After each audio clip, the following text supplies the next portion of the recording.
പ്രിയപ്പെട്ടവരെ, ഈ മനോഹരമായ സായനത്തിലേക്ക് സ്വാഗതം. ഒരു സ്വാദിഷ്ടമായ വിഭവമായിട്ടാണ് ഞാൻ വന്നിട്ടുള്ളത്.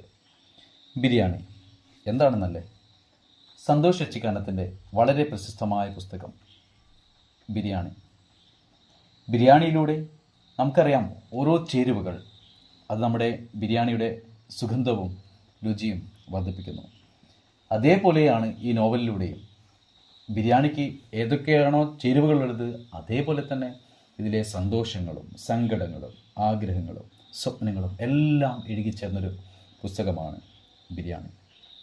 ഇതിലെ പ്രധാന കഥാപാത്രമാണ് ഗോപാൽ യാദവ്.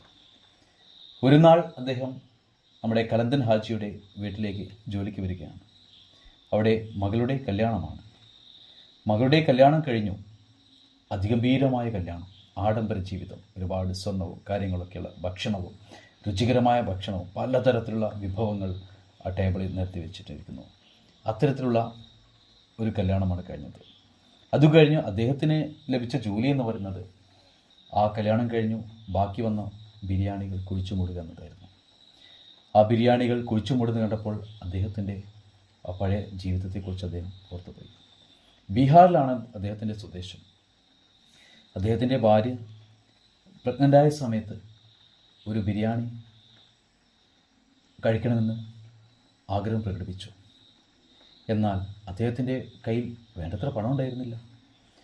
അദ്ദേഹം ബസുമതി റൈസിന് വേണ്ടി കടയിൽ പോയി. അദ്ദേഹത്തിൻ്റെ ഭാര്യയാണ് ഈ ബസുമതി റൈസിനെ കുറിച്ച് പറഞ്ഞു കൊടുത്തത്. എങ്കിലും ആഗ്രഹം സാധിക്കണമല്ലോ. അതിനുവേണ്ടി അദ്ദേഹം ആ ഷോപ്പിൽ നിന്നും കുറച്ച് ബസുമതി റൈസ് വാങ്ങിച്ചു ഭാര്യയ്ക്ക് കൊടുക്കുകയാണ്. അത് ചവച്ചരച്ച് അതിൻ്റെ സുഖവും രുചിയും അവൾ ആസ്വദിക്കുന്നു. അതേ പേര് തന്നെയാണ് മകൾക്ക് വേണ്ടിയിട്ടുള്ളത്, വസുമതി. എന്നാൽ അദ്ദേഹം ആ സമയത്ത് കൽക്കരി ഖനിയിലായിരുന്നു ജോലി ചെയ്തുകൊണ്ടിരുന്നത്. ജോലി ചെയ്ത് തിരിച്ചു വരുന്ന സമയത്ത് പോലീസുകാർക്ക് പൈസ കൊടുക്കണം, ഗുണ്ടകളുണ്ട്, ആ ഗുണ്ടകൾക്ക് പിരിവ് കൊടുക്കണം. ഇതെല്ലാം കഴിഞ്ഞ് വളരെ തുച്ഛമായ പണം മാത്രമേ അദ്ദേഹത്തിൻ്റെ കയ്യിലുണ്ടായിരുന്നുള്ളൂ. അതും കഴിഞ്ഞ് വീട്ടിലെത്തുമ്പോൾ തൻ്റെ മകൾ വിശന്ന് മണ്ണ് വാരി തിന്ന് കിടന്നുറങ്ങുമായിരുന്നു. നല്ല ഭക്ഷണം കൊടുക്കാൻ അദ്ദേഹത്തിന് കഴിഞ്ഞിട്ടുണ്ടായിരുന്നില്ല. അങ്ങനെ അദ്ദേഹത്തിൻ്റെ മകൾ അദ്ദേഹത്തിന് നഷ്ടപ്പെട്ടിരിക്കുന്നു. ഈ ബിരിയാണി കണ്ടപ്പോൾ അദ്ദേഹത്തിന് അതാണ് ഓർമ്മയിൽ വന്നിട്ടുള്ളത്. ഉറപ്പായും ഈ പുസ്തകം വായിച്ചു കഴിയുമ്പോൾ നമുക്ക് കണ്ണ് നനയാതെ ഇരിക്കാൻ കഴിയില്ല. ഹൃദയമുള്ളവർക്ക് കണ്ണ് നനഞ്ഞ് ഈ പുസ്തകം വായിച്ചു തീർക്കാൻ കഴിയുകയുള്ളൂ. നിർബന്ധമായി നിങ്ങൾ ഓരോരുത്തരും വായിച്ചിരിക്കേണ്ട ഒരു പുസ്തകമാണ്. നമ്മുടെ ഭക്ഷണത്തിൻ്റെ വില എന്താണെന്ന് നമുക്കറിയേണ്ടതുണ്ട്.